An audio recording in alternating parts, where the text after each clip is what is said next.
So another series I really wanted to start off was my favorite movies of 2022 so far, and no better movie to kick that off with than The Batman. I thought The Batman was a more refreshing look on what we assumed to be a perfected character in film, as the more noir style kept the audience on their toes when compared to the previous Dark Knight trilogy that was heavily reliant on action and story as well. I felt the monologues kept the audience reeled in, as I felt like we had a front row seat to Bruce Wayne's wavering mental state, and it paid more attention to the comics and previous renditions with that theme. This darker version of Batman, both in personality and appearance, we see through the investigations and his little less stoic mannerisms. Piece by piece is slowly revealed of this rendition of Batman that we're not so familiar with, as it's only been 2 years, as were revealed in the summary. However, this more realistic version of him is wearing combat boots, and he doesn't have nearly comparable gadgets when looking at other Batmen, such as Michael Keaton's or Christian Bale's. And once again, he accomplishes this 2 year deep version of Batman, as he doesn't know who he is yet, or as Batman, or the routes to accomplish his goals. We initially see him using fear as a tool, and as the movie progresses, his understanding of this and his current reality kind of only deepens. And it comes full circle in the last monologues, as he notices that his effect on the city is felt, but not in the needed form, as he must become more. On another positive note, I thought this movie visually was incredible, and not just visually, I thought the music was good as well, but we'll get into that. Visually, this movie paints Gotham in my favorite film iteration already. We see how dark and run down the city is, and it really establishes that this is a city that nobody wants to save, and that Batman clearly has a lot of work to do.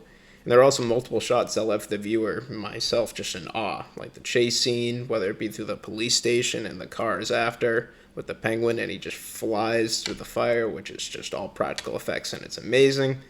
But it's a very dark movie, but it's not a dark movie where it's Game of Thrones dark and you can't really tell what's happening and you have to shine your light on the screen. This movie is dark, but it keeps you within the darkness. It's almost like you're following Bruce Wayne through the shadows. And to complement those shadows, we have the music, which is done beautifully. I love a good superhero theme, and the one we get plays into the suspenseful and brooding Batman that we see on the screen. The pace is slowly met with a more building piano tension, only to be engulfed in the full orchestra of panic and not knowing what to fully expect, similar to Batman's enemies in the beginning scenes.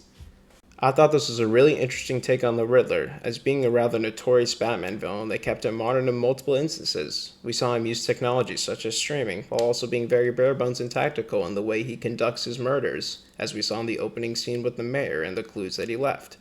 I like this, as it was a much different version than Jim Carrey or even the Arkham version's takes on the Riddler. As a serious tone, I preferred this, as it was cool to see how the Riddler was not only obsessing over Batman, but assuming that they were on the same side and that their goals were linked somehow.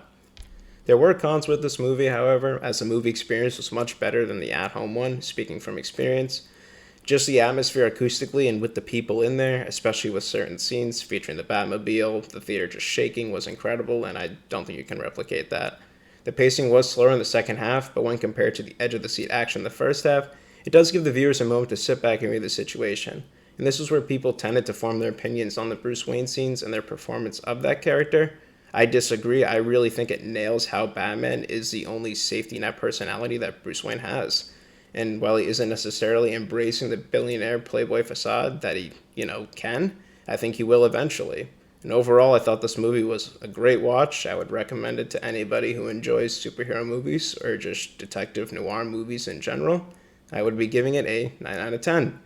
Thank you for watching, and I will see y'all next time.